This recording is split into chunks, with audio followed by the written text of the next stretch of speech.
எழுதுறப்ப பார்க்கணும் என்னென்னலாம் மிஸ்டேக் பண்றோம், எதுல மிஸ்டேக் ஆகுது அப்படின்றத நம்ம முதல்ல கவனிக்கணும். அதுக்கு உச்சரிச்சுட்டே எழுதணும். ஒண்ணும் இல்ல, கொங்கட சித்தர்னு எழுதணும். அதுக்கு டன்னகர வருமா ரன்னகர வருமான்னு பார்க்கணும் இல்லையா? சாப்பிஸ் இருக்கா?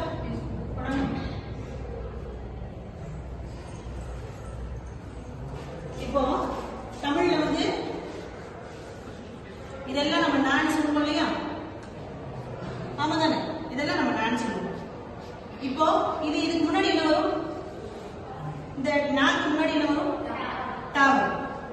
அதனால இதுக்கு பேரு டன்னகரம் அப்படின்னு பேரு. சரிங்களா? இதுக்கு முன்னாடி என்ன எழுத்து வரும்?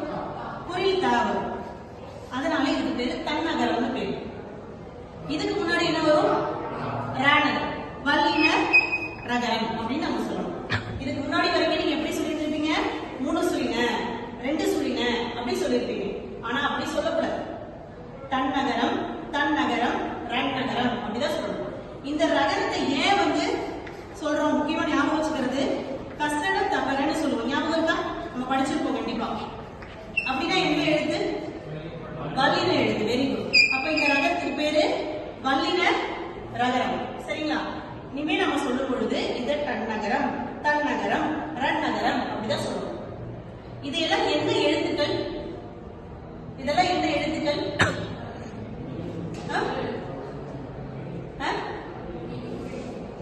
இதெல்லாம் நம்ம இறை எழுத்துக்கள்னு சொல்லுவோம். உயிர் எழுத்து, மெய் எழுத்து, உயிர் மெய் எழுத்து இதெல்லாம் இருக்கு இல்லையா? இப்போ இந்த இன்ன இன் கூட்டல் நான்னு சொல்லுவோம். ஆமா தானே? கரெக்டுங்களா? உயிரோடு மெய் சேர்ந்தால் அது உயிர்மெய். அப்ப இது உயிர்மெய். சரிங்களா?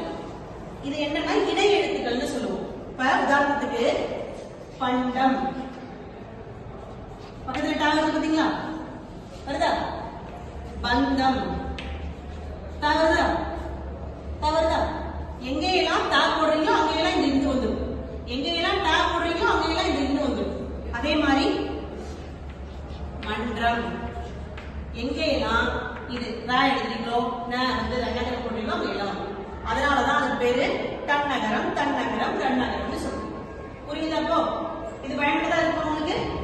இது மாதிரி தினத்தின நான் வந்து ஒவ்வொரு விஷயங்கள் உங்களுக்கு வகுப்புல சொல்லி கொடுப்பேன். இப்போ இதையெல்லாம் நீங்க எழுதும் போது என்ன செய்யலாம்? கண்டிப்பா பயன்படுத்தும், பிழைகளை குறைக்கும் இல்லையா?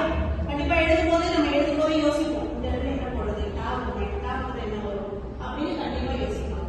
இன்னொன்று என்ன செய்யலாம்? தினத்தினம் வாசிக்கலாம். தம்பி சொன்ன மாதிரி வாசிக்கிற பழக்கம் நம்மகிட்ட இல்லை. எழுதுற பழக்கம் தேர்வுக்கு மட்டும்தான் இருக்கு. படிக்கிற பழக்கம் தேர்வுக்கு முதல் நாள் மட்டும்தான் இருக்கு. இப்ப இது எல்லாத்தையும் நம்ம மாத்தணும்.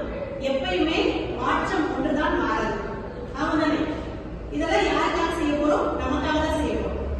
இப்ப கரோலின் படிக்கிறா அப்படின்னா கரோலின் மார்க் வாங்கிட்டு போறேன்னா தமிழ்ல 60க்கு 55 நாள் அவ தான் எடுத்துட்டு போறா, 23 நாள் அவ தான் எடுத்துட்டு போறா, 24 பாஸ் நாள் அவ தான் எடுத்துட்டு போறா. மனோஜ் என்ன மார்க் எடுக்கிற செமஸ்டர்லன்னா அவன் தான் வாங்கிட்டு போறான். அப்போ எல்லா